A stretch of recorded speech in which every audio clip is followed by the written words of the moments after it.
আসসালামু আলাইকুম। আমি আজ সকালে একটি ভিডিও করেছিলাম, বিএনপির রাজনৈতিক স্কেলিং হচ্ছে ভারতে কিসের উপরে, সেই স্কেলিংটা বা পরিমাপটা হচ্ছে, যে বোঝাপড়াটা হচ্ছে কিসের উপরে।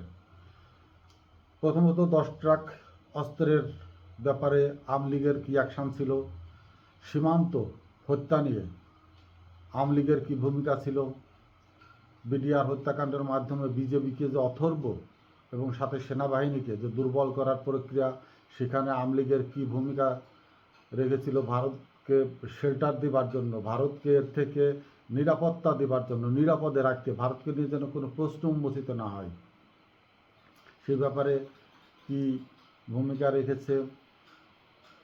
ভারতের অবাধ ব্যবসা বাণিজ্য থেকে শুরু করে প্রতিষ্ঠানসমূহে বড় বড় চাকরির ব্যাপারে হিন্দুদের সম্প্রদায়ের আওয়ামী লীগ কোন ধরনের ভূমিকা রেখেছে, তার পররাষ্ট্রনীতিকে বাংলাদেশের উপর কতটা প্রভাবিত করার সুযোগ করে দিয়েছে আওয়ামী লীগ, এই সমস্তর উপরে একটা স্কেলিং পরিমাপ জাজ করছে 15 বছরে আওয়ামী লীগ কতটা ফ্যাসিলিটিস ভারতকে দিয়েছিল।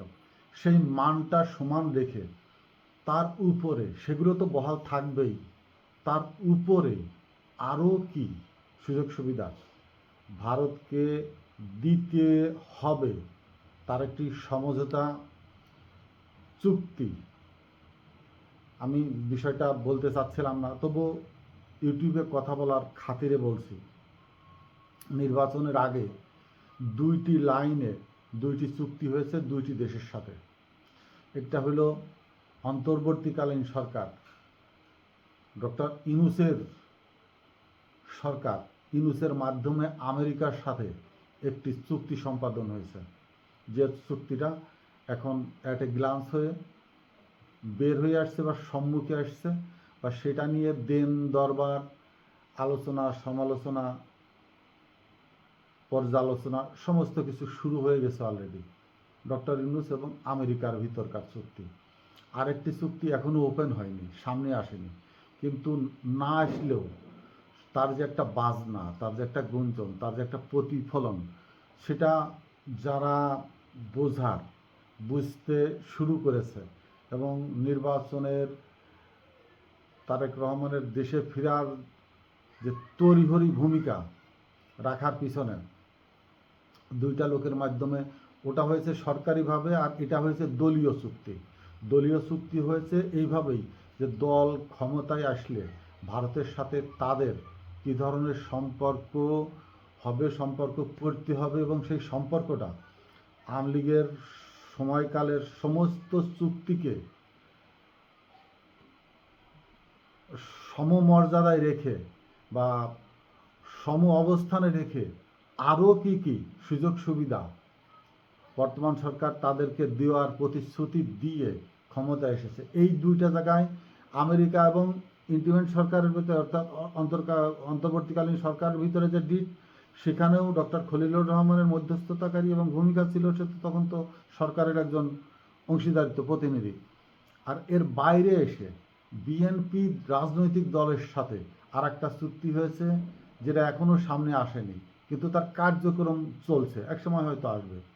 এই চুক্তিটা হয়েছে দলের একজন প্রতিনিধি হিসাবে সালাউদ্দিন আহমেদের মাধ্যমে ভারতের সরকার, আন্ডার সরকার বা বিজেপির সাথে যে কোনোভাবেই হোক, অথবা মোদির আন্ডার সেক্রেটারি পররাষ্ট্র মন্ত্রণালয় হতে পারে, জয়শঙ্কর যারা আছে, এদের সাথে একটি আন্ডারস্টিমেট তাদের হয়েছে এভাবে যে, চুক্তি হয়েছে এভাবে যে ক্ষমতায় আওয়ামী লীগের অনুপস্থিতিতে বিএনপি ক্ষমতায় আসবে, কিন্তু আওয়ামী লীগের মতোই তাদের আচরণ হবে, এবং আওয়ামী লীগের সাথে তাদের চুক্তিগুলো বহাল রেখে আরও কি কি নতুন পথ উন্মোচন করা যায় ভারতের জন্য, সেই রাস্তাগুলো তৈরি করে দিতে হবে।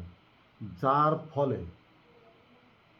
বিএনপি ক্ষমতায় এসেছে আমেরিকা এবং ভারতের দুইজনের 2 হাত ধরে, অর্থাৎ দুইজনের 2 হাত ধরে বা দুইজনের 2 হাতের সাথে চুক্তিবদ্ধ হয়ে, যার প্রতিফলন ঘটতে শুরু করেছে, কিছু কিছু প্রতীয়মান হয়ে আসছে। আপনারা সালাউদ্দিন আহমেদের অ্যাক্টিভিটিস দেখছেন, এবং ভারতের সাথে কোন পর্যায়ে কী ধরনের কি নীতি নির্ধারণ হয়েছে সেটা মুখ খুলছে না, কথা বলছে না। এবং ভারতের বাইরে বিরুদ্ধে ডক্টর ইউনূসের যে একটা অবস্থান ছিল, বর্তমান সরকার সেখানে নেই, অনেকটা সরে এসে তারা তাদের মতো পথ চলতে শুরু করেছে। যদিও বা ওপাশের থেকে শেখ হাসিনা বলছে যে আমলিগ তাদেরকে ভোট দিয়েছে, আমলিগ ভোট দিয়েছেই হলো সেই ভারতের সাথে যে চুক্তিটা করেছে বিএনপি, সেই চুক্তি মোতাবেক দেশের আমলিগ স্বইচ্ছায় ভোট দেয়নি। ভোট দেওয়ার সিগন্যাল ভারত থেকে এসেছিল। ভারতের মাধ্যমে এদেশে প্রতিনিয়ত ইথারের মাধ্যমে সিগন্যাল আসে আমলিগের উপরে। তাদের নির্দিষ্ট অফিস আছে, নির্দিষ্ট ব্যক্তি আছে, তাদের মাধ্যমে প্রচার হয়, সেখান থেকে সম্প্রচার হয় কানের মাধ্যমে। অনেকটা অনলাইনে আপনার মোবাইলের মাধ্যমে হোয়াটসঅ্যাপ, স্কাইপ বা বিভিন্ন কায়দায় যেগুলো একেবারেই প্রকাশ্যে, কিছু কিছু তো প্রকাশ্যে আসছেই, কিন্তু এমন কিছু কলা কৌশল তারা ব্যবহার করেছে যেগুলো প্রকাশ করতে যেন কেউ না পারে, কানে কানে, মানে এটাকে গণমাধ্যম বলে। গণমাধ্যম বলতে প্রিন্ট না বা মিডিয়াকে ব্যবহার করে না, গণমাধ্যমটা সেটা যেটা মানুষের মুখ থেকে মানুষের কান, কান থেকে আবার মুখ, মুখ থেকে আর এক কান, এই গণসংযোগ, গণযোগাযোগের মাধ্যমে বিএনপিকে ভোট দেওয়ার জন্য আমলিগের উপরে একটি নির্দেশ এসেছিল, সেই চুক্তি বলে, যার জন্য আমলিগ একগ্র চিত্তে বিএনপিকে ভোট দিয়ে ক্ষমতায় এনে গেছে। এখন বিএনপি যতটাই এদেশে হাহুতাশ করিস না কেন, করুক না কেন, তাদেরকে রিফাইনারি হোক, শেখ হাসিনার নেত্রী হোক, হোক, যে কোনো সিস্টেমেই হোক, তাদেরকে নিরাপদে রাখবার একটি দায়িত্ব বিএনপি বহন করে চলছে। এইখানে খুব ভিতরের একটি সিগন্যাল আপনাদেরকে জানানোর চেষ্টা করব। আপনাদের একটু উপমা দিয়ে নেই। 5ই আগস্ট শেখ হাসিনা চলে গেলে, যখন জুলাইয়ের সেই আন্দোলনকারীরা রাস্তায় স্রোতের মতো গণহারে আবাল বৃদ্ধ বনিতা শিশু সমস্ত শ্রেণীর মানুষ, বয়স নিয়ে কোনো ভেদাভেদ ছিল না, পুরুষ মহিলা নিয়ে কোনো ভেদাভেদ ছিল না, পুরা মানুষ সম্প্রদায় রাজপথে নেমে এসেছিল। এবং তাদের সাথে যখন সেনাবাহিনী একত্রতা ঘোষণা করে, তখন সাধারণ জনগণ কিভাবে সেনাবাহিনীকে আলিঙ্গন করে নেয়। এই যে রিসিপশনটা, এই রিসিপশনটা তৈরির যে একটি জায়গা তৈরি করে নিতে হয়, একটি ভাবাবেগের জায়গা, এবং তাদেরকে গ্রহণ করবার, সেনাবাহিনী সিভিলিজমকে গ্রহণ করে নিচ্ছে, সিভিলিজম সেনাবাহিনীকে গ্রহণ করে নিচ্ছে, অর্থাৎ উভয়ের প্রতি যে আন্তরিকতা এবং বিশ্বস্তর জায়গাটা তৈরি করে নিতে হবে। একটি প্রেক্ষাপট তৈরি করার পরে তারপরে তাদের কিন্তু এই মহামিলনটা ঘটেছিল। আমলিগের 15 বছর ধরে ভারতের অভ্যন্তরীণভাবে বাংলাদেশকে এমনভাবে একটি পরিবেশ তৈরি করার চেষ্টা চালানো হয়েছিল যে, এবং তাদেরকে মোদি যখন ঘোষণা দিল বাইরের দেশ থেকে কেউ আসলে তার দেশে নাগরিকত্ব দেওয়া হবে, তাদের দেশে জমি দেওয়া হবে, বসতি করে দেওয়া হবে, আধার কার্ড বলতে যা যা সুযোগ সুবিধা সব কিছুই দেওয়া হবে। দেওয়ার মানে কি, ঘোষণার মানেই নেপথ্যেই কাজ করেছিল যে বাংলাদেশে অত্যন্ত শক্তিশালী প্রতিনিধিত্বমূলক, শক্তিশালী জনগোষ্ঠী, শক্তিশালী লড়াই সংগ্রাম করে হিন্দুত্ববাদের এমন একটি অবস্থান বাংলাদেশের মাটিতে যেন তৈরি করতে সক্ষম হয় যে তাদের বিপ্লব ঠেকাইতে, তাদের বিদ্রোহ ঠেকাইতে, তাদের অভ্যুত্থান ঠেকানোর জন্য এমন একটি পরিস্থিতি হয় যেন ভারতকে আসতে হয়। এবং ভারতের সরকার আসুক, ফোর্স আসুক, অর্থাৎ প্রতিরক্ষা বাহিনীর সদস্য আসুক, অথবা এর বাইরে গিয়ে সাধারণ ভারতীয়রা, হিন্দুত্ববাদী ভারতীয়রা যদি বাংলাদেশের চারদিক থেকে ঢুকে পড়ে, একেবারে পাশে মেঘালয়, ত্রিপুরা থেকে শুরু করে পশ্চিমবঙ্গ থেকে শুরু করে সমস্ত চারপাশ ঘিরে যদি হাজারো লক্ষ কোটি ভারতীয়রা অবাধে সেই জনস্রোতের মতো বাংলাদেশে ঢুকে পড়ে, তাহলে যেন বাংলাদেশে এমন একটি পরিস্থিতি হিন্দুত্ববাদী শক্তিগুলো সংগঠিত শক্তি রূপে সঞ্চারিত হয়, যে তাদেরকে অত্যন্ত নিরাপদে সম্মানের সাথে রিসিপশন করে তারা তাদেরকে স্থান করে দিতে পারে বাংলাদেশের ভিতরে। অর্থাৎ ফোম, একটি পাত্রে আপনি পানি দিয়ে যেমন ফোম রাখলে পানিটা আস্তে আস্তে আস্তে আস্তে ফোমের ভিতরে চুষে নেয়, এবং পানি আর ফোমকে আর আলাদা করার সুযোগ থাকে না যতক্ষণ না চিপ না দিচ্ছেন। দুইজনই এমনভাবে একে অপরের ভিতরে মিশে যায়।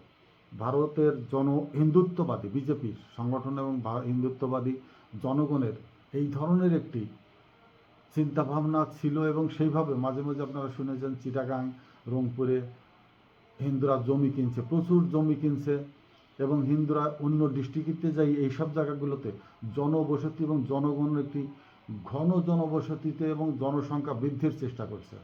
অর্থাৎ এর পিছনে নেপথ্যে অন্য কিছু কাজ করছিল, যার জন্য আওয়ামী লীগকে দিয়ে তারা মুসলিম সম্প্রদায়কে, বিশেষ করে জামাতকে বা হেফাজতি আন্দোলনকে বা এই ধরনের, একমাত্র চরমোনাই তাদের একটি দালাল রূপে কাজ করেছে বলে চরমোনাইকে হয়তো বিরক্ত করে নাই, কিন্তু অন্যান্য সভা সমাবেশ, ইসলামের জলসাগুলোতে সমস্ত জায়গায় আওয়ামী লীগ তীব্রভাবে একেবারে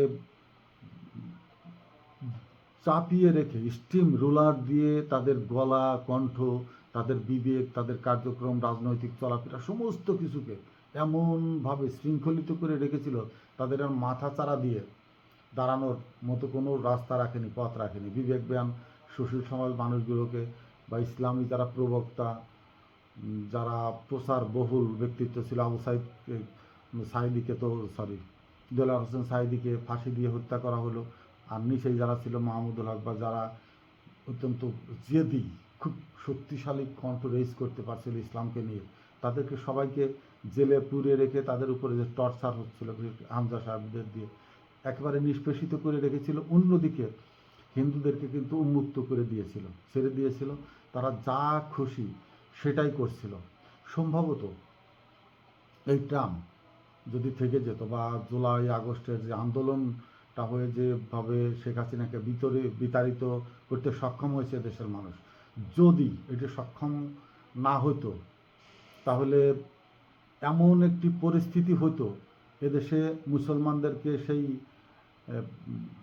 62 বলেন, 68 বলেন যখন, বা 47 বলেন, যে লাহোর, করাচি যেভাবে হিন্দু মুসলিম দাঙ্গা বলে কালো অধ্যায় হয়ে আছে, রক্তে রঞ্জিত সেসব আপনার ট্রেন স্টেশনগুলা নৃশংসভাবে বাচ্চাদেরকে আগুনে ছুঁড়ে মারা, গর্ভবতী নারীদেরকে পেট কেটে জীবন্ত সেই বাচ্চাকে বের করে এনে আগুনে ছুঁড়ে দেওয়া, টুকরো টুকরো করে কেটে ফেলা, তার কিছুটা আমরা নমুনা দেখেছিলাম মায়ানমার থেকে যেসব মুসলমানরা দেশে আসছিল, বিক্ষিপ্তভাবে ছুরি চাকু দিয়ে তাদের স্তন কাটা, মুখ পুরা ফেরে দেওয়া, চোখ বের করে দেওয়া, এই ধরনের বড় ধরনের একটি রক্তপাত সৃষ্টি হতো। এবং এদেশে এমনভাবে ইন্ডিয়ান হিন্দুত্ববাদী হিন্দুরা, বিজেপির সেই দুর্ধর্ষ আপনার ভিতরের যে কিছু কিছু রাষ্ট্র আছে যারা অত্যন্ত,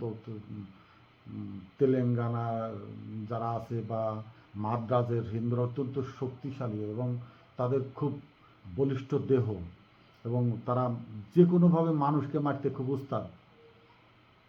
তারা নৃশংসভাবে পশু বলি করে, মানুষকে এখনও বিভিন্নভাবে মুসলমানদেরকে বা তাদের ধর্মীয় অনুষ্ঠানগুলোতে মানুষকে নিয়ে তারা হত্যার একটি লীলা খেলা সম্পাদন করতে পারে কসাইদের মতো।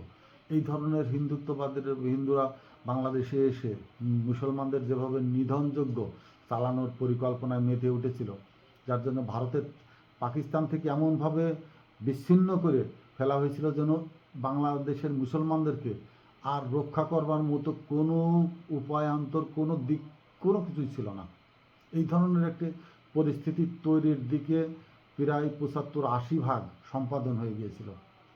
যাক, আল্লাহ রক্ষা করেছেন, জুলাই অভ্যুত্থান হয়েছে, সেই সরকার বিতাড়িত হয়েছে, কিন্তু সেই কার্যক্রম স্থগিত হবে কিনা, নিষ্প্রভ হবে কিনা বা ত্বরান্বিত হবে কিনা, তার উপরে বিএনপির গোপন একটি চুক্তিবদ্ধ হওয়া আছে সালাউদ্দিনের মাধ্যমে, যার জন্য সালাউদ্দিনকে দেখেন কোথায় নিয়ে গেছে, বর্তমান বিএনপি বলতে সালাউদ্দিনকে বোঝাচ্ছে, আর কেউ নাই। প্রধানমন্ত্রী যদি কোনোভাবে এদেশ থেকে চলে যান, বিতাড়িত হন, বা দুর্ঘটনাবশত 5ই আগস্টের মতো আরেকটি ক্রাইসিস তৈরি হয়, প্রধানমন্ত্রীকে যদি দেশ ছাড়তে হয়, কিন্তু নির্বাহী আদেশ বা প্রজ্ঞাপন জারি করা আছে, সেই জায়গাটাতে সালাউদ্দিন সাহেব ক্ষমতায় হস্তান্তরিত করবেন। নিষ্ঠুরতাটা বুঝতে পারছেন? খেলাটা কোন জায়গায় খেলা হয়ে গেম ওভার হয়ে আছে, আপনারা ওভার গেমের দর্শক, কিন্তু পর্দা দিয়ে ঢাকা আছে সেই ওভার গেমের রেজাল্ট, ক্রেস্ট কে নেবেন সেটা মঞ্চস্থ এখনো হয়নি। আপনারা নীরব দর্শক শুধু। এই যে নির্বাচন বলেন, এই যে রাজনৈতিক যে রাষ্ট্র চালানোর যে পরিক্রমা শুরু হয়েছে, এগুলো জাস্ট একটি ধারাবাহিকতা, কিন্তু এর পিছনে বড় ধরনের ক্রীড়া সম্পাদন হওয়ার পথে আছে। শুধু আমেরিকারটা সামনে আসছে, সালাউদ্দিনের সাথে ভারতের কি চুক্তি হয়েছে সেটাও সামনে আসবে, সময় সাপেক্ষ। অতএব ধৈর্য ধরুন, আরও গভীরে ঢুকে জানার চেষ্টা করুন কে কোন দলের, ওইটা নিয়ে বেশি মাথামাতি করার প্রয়োজন নেই। যারা খুব বলিষ্ঠভাবে একেবারে হাঁটু ভেঙে লাফিয়ে যে পড়েছেন আমার দল ক্ষমতায়, আমি এই সেই, যে যতটা সামনে গিয়ে নিজেকে রঞ্জিত করবেন সমূহ বিপদ তার জন্যই। সময় আপনার আমাদের সকল প্রশ্নের উত্তর জানিয়ে দেবেন। আসসালামু আলাইকুম।